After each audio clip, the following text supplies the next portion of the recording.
Assalamualaikum warahmatullahi wabarakatuh. Perkenalkan, saya Tiara Nabila Zain dengan nomor NIM akhir 51. Di sini saya ingin menjelaskan sedikit tentang konsep dasar penelitian pendidikan Islam. Yuk disimak yuk. Penelitian. Metode penelitian itu berasal dari dua kata. Yang pertama apa? Metode. Yang kedua penelitian.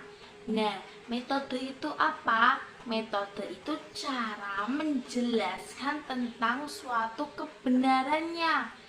Nah, sedangkan penelitiannya itu adalah upaya atau cara untuk menjawab permasalahan yang ada.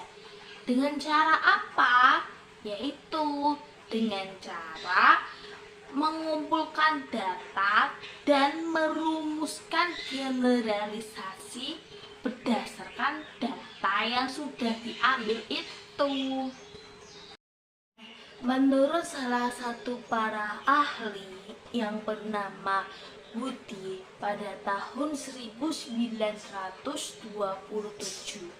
itu menyatakan bahwa metode penelitian adalah suatu metode untuk menyatakan kebenarannya, yang juga merupakan sebuah pemikiran yang kritis atau biasa yang disebut dengan critical thinking. Menurut Taqwim Al-Atas, beliau itu mendefinisikan tentang pendidikan Islam. Nah, pendidikan Islam menurut beliau adalah ta'dib, yaitu proses pengenalan dan pengakuan tentang hakikat, bahwa pengakuan itu harus bersifat teratur. Penelitian dilihat dari bidang peneliti itu ada 3. Yang pertama akademik, yang kedua profesional, yang ketiga institusional. Apa itu akademik? Akademik itu adalah data yang diambil dari populasi sehingga kejadian itu ditemukan secara relatif. Penelitian itu dibagi menjadi 2 lagi nih teman. Yang pertama penelitian kualitatif, yang kedua penelitian kuantitatif. Lalu apa sih Kak bedanya keduanya itu? Nah, kalau penelitian kualitatif itu adalah datanya itu berbentuk kata, kalimat, sketsa maupun gambar. Nah, sedangkan penelitian kuantitatif itu datanya itu berbentuk angka atau datanya itu diangkakan, biasa disebut dengan scoring. Tadi kan sudah dijelaskan model penelitian berdasarkan bidangnya. Tadi apa saja? Yang pertama akademik, yang kedua profesional, yang ketiga institusional. Nah, sekarang model penelitian berdasarkan metode penelitiannya. Apa saja itu? Yang pertama, penelitian pengetahuan yang relevan.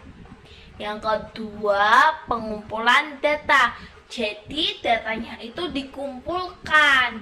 Terus yang ketiga, menganalisa data secara relevan.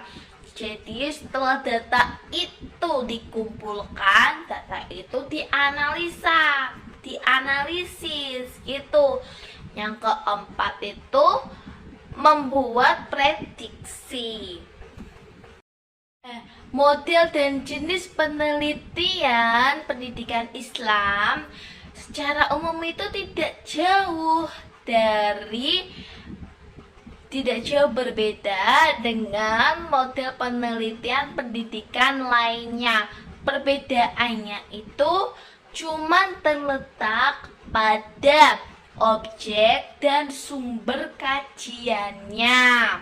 Ya, perlu diingat itu. Nah, tadi sudah dijelaskan model penelitian berdasarkan bidangnya. Terus model penelitian berdasarkan metode penelitiannya. Terus yang ketiga, model penelitian berdasarkan tujuannya ini. Yang sekarang ya, berdasarkan tujuan penelitiannya. Apa saja itu tujuannya? Yang pertama, penelitian terapan. Terus yang kedua, penelitian murni. Nah, apa itu penelitian terapan yang dari tujuannya tadi? Yang pertama itu, tujuan itu mendapatkan informasi yang dapat digunakan untuk memecahkan masalah. Lalu yang kedua itu penelitian murni. Maksudnya itu apa? Penelitian murni itu hanya untuk mendalami masalah saja secara mendalam. Jadi masalahnya hanya didalami saja. Tetapi ingat, penelitian murni itu dia itu tanpa adanya rasa ingin menerapkan hasilnya. Jadi kalau sudah udah mendalami masalahnya, dia itu tidak mau menerapkan hasilnya. Nah, selanjutnya metode penelitian itu dikelompokkan menjadi berapa? Yang pertama, penelitian survei. Nah, penelitian survei ini penelitiannya dilakukan pada populasi besar maupun kecil, tetapi data yang diperlukan itu diambil dari sampel yang berasal dari populasi tersebut, gitu.